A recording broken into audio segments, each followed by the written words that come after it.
આખીરમાં દિવસો પછી દિવસો જાય છે, ધર્મદેવ ભક્તિ માતા અત્યંત દુઃખી થાય છે. હવે તો એવો સમય આવ્યો છે કે ધર્મદેવના આંગણાની અંદર એમના ઘરમાં ખાવા માટે મુઠ્ઠી ધાન રહેવા પામ્યું નથી. બધું જ આપતા આપતા બધું જ ખૂટી ગયું છે. પણ હજી પણ અસુરો સાધુ બ્રાહ્મણના રૂપ લઈ લઈને આવે છે, ભિક્ષામ દેહી કરીને ઊભા રહે છે. ધર્મદેવ ભક્તિ માતા વિનંતી કરે કે ભૂદેવો, અમારી પાસે કશું હવે આપવા જેવું રહ્યું નથી, માટે કૃપા કરો, ખાલી હાથે મોકલવા. એમને ખબર છે કે અતિથિ ધર્મ લાજે છે, છતાં પણ શું કરીએ, અમે કશું આપી શકીએ એવી સ્થિતિમાં નથી. અસુરો હરખાતા હરખાતા મલકાતા મલકાતા જાય છે અને આનંદ કરે છે. ભક્તો, આ કથાના માધ્યમથી મારે ને તમારે એ શીખવાનું છે કે જ્યારે પણ આપણે સુખી થઈએ ને ત્યારે રાજી થનારા લોકો બહુ ઓછા હશે.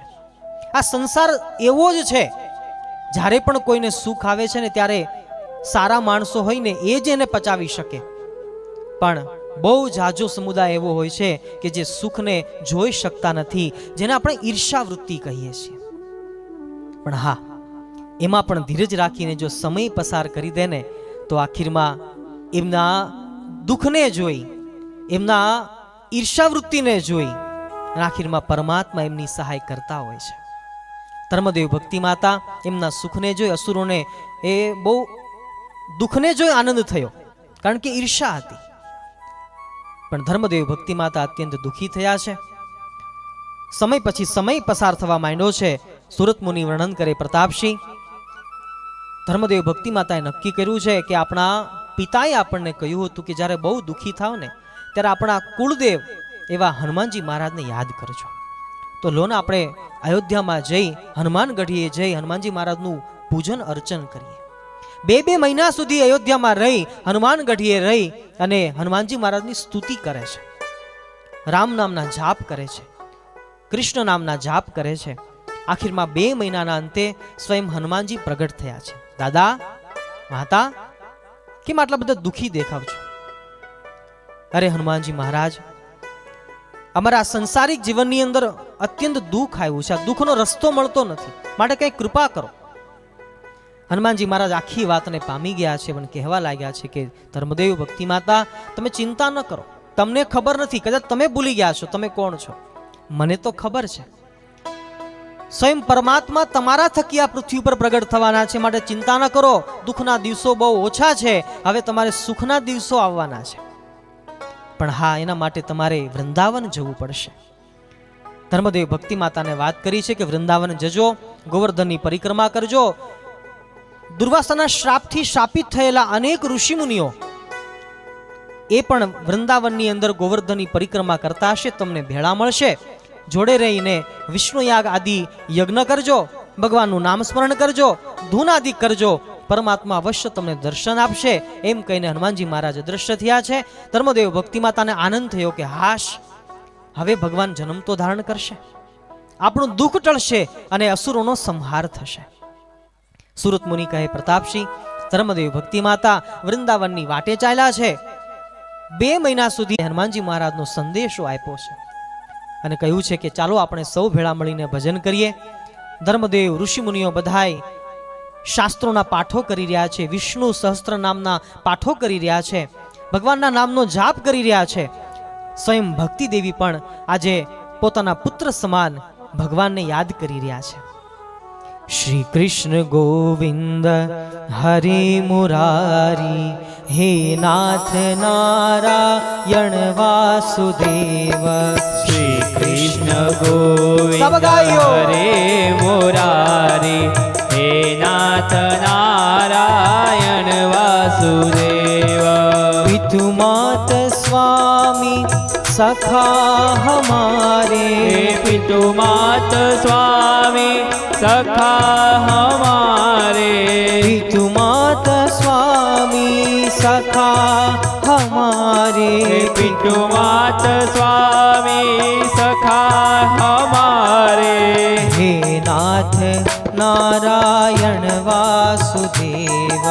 શ્રી કૃષ્ણ ગોવિંદ હરે મુરારી, હે નાથ નારાયણ વાસુદેવ. કેવળ ભક્તિ માતા જ નહીં, આજે આપણા સૌના હૃદયમાં પણ એવી ભાવના હોવી જોઈએ કે આ કળિયુગની અંદર ધીમે ધીમે અધર્મ છે એ વધી રહ્યો છે. સમાજની અંદર અધર્મી લોકોનો વિજય હર હંમેશ થાય છે. ડગલે ને પગલે અસુરો પોતાનું જોર વધારી રહ્યા છે. પણ આ સમયની અંદર સત્પુરુષ હોય એ અવશ્ય દુઃખી થવાના છે. સાચા અવશ્ય દુઃખી થવાના છે.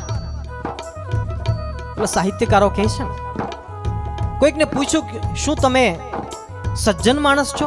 તો કે હા. જો તમે સજ્જન હશો તો તમે દુઃખી અવશ્ય હશો. વાત સાચી ખોટી? સજ્જન ને સારા માણસ હશે આ કળિયુગમાં અવશ્ય દુઃખી હશે, હશે ને હશે. પણ જે અનીતિ કરનારા હશે, અધર્મી હશે, એને જલસા હશે. પણ ભક્તો, એક વાત તો નિશ્ચિત છે કે જે ધર્મી હશે, સારા હશે, સજ્જન હશે, એમની રક્ષા કરવા માટે ઠાકોર ઊભા હશે. જ્યારે દુર્જન હશે, અધર્મી પુરુષો હશે, કદાચ થોડાક સમય માટેનું સુખ એ આપણને દેખાતું હોય, પણ આખીરમાં તો એમને જ્યારે દુઃખ આવશે ત્યારે દુઃખને ટાળનારો બીજો કોઈ નહીં હોય. તો આવો આજે ભક્તિદેવની સાથે આપણે સૌ ભેળા મળીએ. ભગવાનને દિલથી પ્રાર્થના કરી કે પ્રભુ, તમે આજે આ કથાના માધ્યમથી ચૈત્ર સુધી નવમીના પવિત્ર દિવસે પ્રગટ તમે તો થાવ, પણ કેવળ અહીંયા જ મૂર્તિ રૂપે પ્રગટ થાવ એટલું જ નહીં, પણ સાથે સાથે આપણા સૌના હૃદયની અંદર પણ પરમાત્માનો આવિર્ભાવ થાય, ભગવાન પ્રગટ થાય, જેના માધ્યમથી અંદર રહેલો જે થોડો ઘણો પણ અધર્મ છે એનો નાશ થાય. કામ, ક્રોધ, લોભ, મોહ, મદ, મત્સર, આશા, તૃષ્ણા, ઈર્ષા, અહંકાર આદિ અનેક અંતઃશત્રુઓ છે કે જે અંદર બેઠા છે, આપણને દેખાતા નથી. સાથે એટલું જ નહીં, કેટલી કુસંગની વાતો હશે, જે કુસંગની વાતો પણ કદાચ આપણને ભરમાવતી હશે, ભગવાનથી વિખૂટા રાખતી હશે, ભગવાનના સારા સાધુ પુરુષોથી દૂર રાખતી હશે. તો આજના દિવસે એ આસુરી વૃત્તિઓનો નાશ થાય. ભક્તિ માતા સ્વયં પોતે ગાઈ રહ્યા છે. જય હો. શ્રી કૃષ્ણ ગોવિંદ હરે મુરારી, હે નાથ નારાયણ વાસુદેવ. શ્રી કૃષ્ણ ગોવિંદ હરે મુરારી, હે નાથ નારાયણ વાસુદેવ. ભક્તિ દેવી, ધર્મદેવ, ઋષિ મુનિઓ બધાય ભગવાનને પ્રાર્થના કરી રહ્યા છે. સમય પછી સમય જવા માંડ્યો. 4 મહિનાના અંતે કૃષ્ણ પરમાત્માએ હાથમાં વાંસળી લઈ મોરપીંછ ધારણ કર્યું છે, પીળા વસ્ત્રો ધારણ કર્યા છે, માધુરી મૂર્તિ સ્વયં પરમાત્માએ દર્શન આપ્યું છે. ધર્મદેવ, ભક્તિ માતા, માંગો માંગો, શું જોઈએ છે? તમારી ભક્તિ છે એ હવે શ્રેષ્ઠ પરાકાષ્ઠાએ પહોંચી છે. હું સ્વયં પરમાત્મા તમને દર્શન દેવા આવ્યો છું. ધર્મદેવ ભક્તિ માતાની આંખમાં હરખના આંસુ આવ્યા છે. પ્રભુ, પ્રભુ, આખીરમાં તમે આવ્યા તો ખરા. પ્રભુ, તમે જાણો છો, તમે અંતર્યામી છો. અમે સૌ દુઃખી છીએ, આ સમાજ સારો એ દુઃખી છે. એમને દુઃખમાંથી ઉગારો અને આ પૃથ્વી પર ધર્મનું સ્થાપન કરો.